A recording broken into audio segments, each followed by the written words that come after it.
So here we are inside of the Sao Jorge Castle. Now, when you come in, you're going to come onto this gate here. When you come into the main castle section, you're just going to see this one stairwell. It's not the only stairwell you can go up and down. It is the most convenient, but it's not the only one. And see, it's one to go up, and if you get vertigo, walking up there can be a little bit strange, because see how low those things are? So you might want to be careful. I don't know how you are, okay, but I'm just saying. Some people don't like it. You can see there's a shorter stairwell over here if you walk through a side gate. And I believe it's called like the Queen's Garden, or the Queen's Courtyard. Okay? Now, see the flag and everything? I'll get another video from up on top, don't worry. So you can see inside the castle, there's not really much going on, but it is really, I mean, it's worth coming in just for the views that are going to be on top that I'll show you in a little bit. And even though I'm showing you, you should still come and go up there. Okay? So, let's see, I'll put that down here. And start with today's topic, which is from week 4, which is about telling time. Okay? Because if you're going to go sightseeing in Portugal, it's very important to know the time, when things open and when things close. Okay? Now, the castle here, from October through February, it opens about 10, I think 9 or 10, and then it closes at 6 at night. I don't know the opening time, but I know it closes at 6. From the 1st of March through the summer, it's open until 9 at night. And you get some nice views, watch the sunset. It's very cool. Very, very worth it. But let's get to our topic for the day, telling the time. Time is tempo, o tempo. Now, time is actually the same word as weather. Tempo, que é o tempo? What's the weather?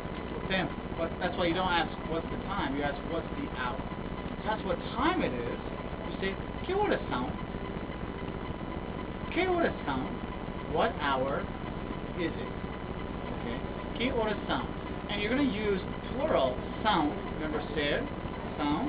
You're going to use that, the plural form of that, because you're talking about hours and minutes. So it's always são. São duas. So it's 2 hours. Okay? Because that's why it's always going to be são. There's some exceptions, but I'll get to that in a sec. Okay? So let's say, practice with me. Ask what time it is. Que horas são? Que horas são? Alright?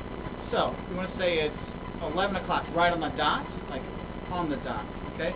São 11 horas em ponto. So it's são 11 horas em ponto.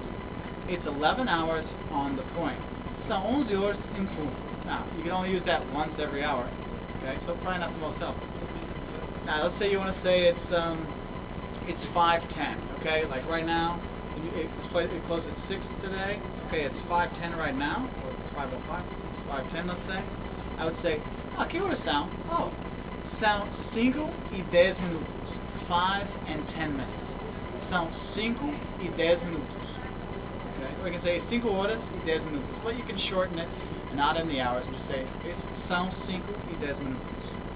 Now, of course, we all like to say, oh, it's, you know, English people say it's 6:30, Americans say it's 7:30, things like that. How do we say it here? We say são 7:30. So it's 7:30.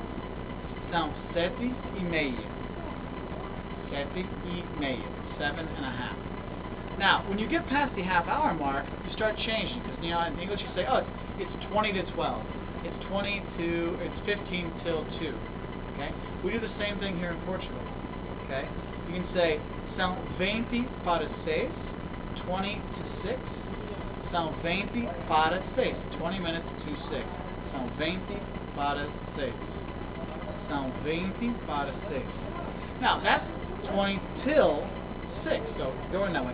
You can also say it's like 10 minus 6, which starts getting a little confusing if you're not used to reading things differently.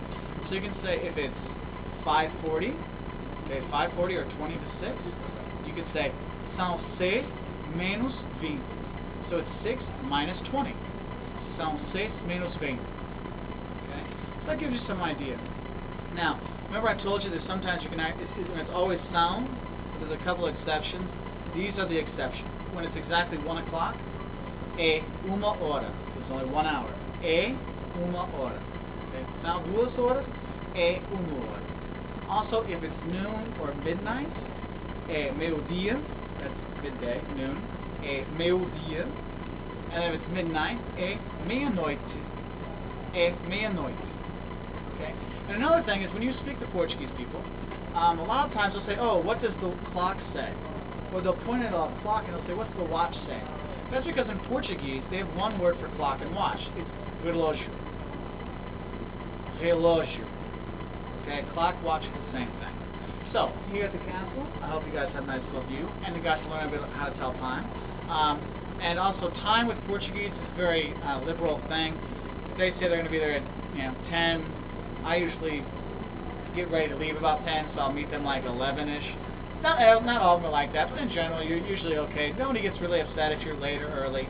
So if you have a party to go to, they say come at 8:30, come at 9. Okay? Unless you're like, no, this is very serious, come at 8:30, be there 8:45. Okay? It's not going to be a problem. Okay? Now, the trains and stuff, though, they will leave. The buses and trains, right on the hour, they're very good with their times and everything.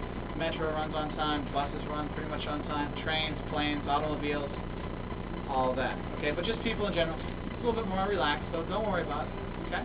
So I hope that helps, and have a great day.